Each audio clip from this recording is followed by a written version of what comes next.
السلام علیکم۔ اسلام آباد میں قائد اعظم کے مجسمے کے سامنے نیم اوریا فوٹو شوٹ کرنے والوں کی شامت آ گئی۔ یادگار قائد اعظم کے مقام پر نیم اوریا فوٹو شوٹ کا مقدمہ درج کر لیا گیا۔ کیا آپ حالات حاضرہ سے آگاہی حاصل کرنا چاہتے ہیں؟ خبر کے پیچھے چھپے اصل حقائق جاننا چاہتے ہیں تو ابھی سبسکرائب کیجئے جلمل پاکستان کو اور ساتھ ہی گھنٹی کے نشان پر کلک کر دیں۔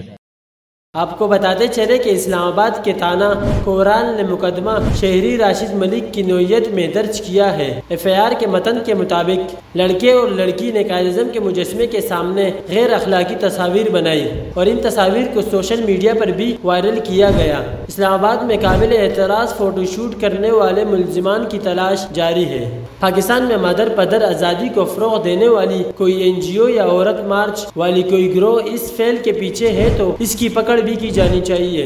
یاد رہے کہ 2 روز قبل ایک لڑکا اور لڑکی کا فوٹو شوٹ منظر عام پر آیا تھا جس میں وہ بانی پاکستان محمد علی جناح کی تصویر کے سامنے کھڑے تھے، جس کے بعد سے ان پر سوشل میڈیا پر خاصی تنقید بھی کی جا رہی تھی اور ان نوجوانوں کی گرفتاری کا مطالبہ بھی کیا جانے لگا تھا۔ سوشل میڈیا صارفین کا کہنا ہے کہ ہمارے بانی کی تضحیک کسی صورت برداشت نہیں کی جائے گی۔ حکومت کو جوڑے کے خلاف سخت کارروائی کرنی چاہیے۔ جو بھی فرد ہمارے تہذیب، مذہب اور قانونی ضابطوں کو توڑے گا اس کے خلاف کارروائی ہونی چاہیے۔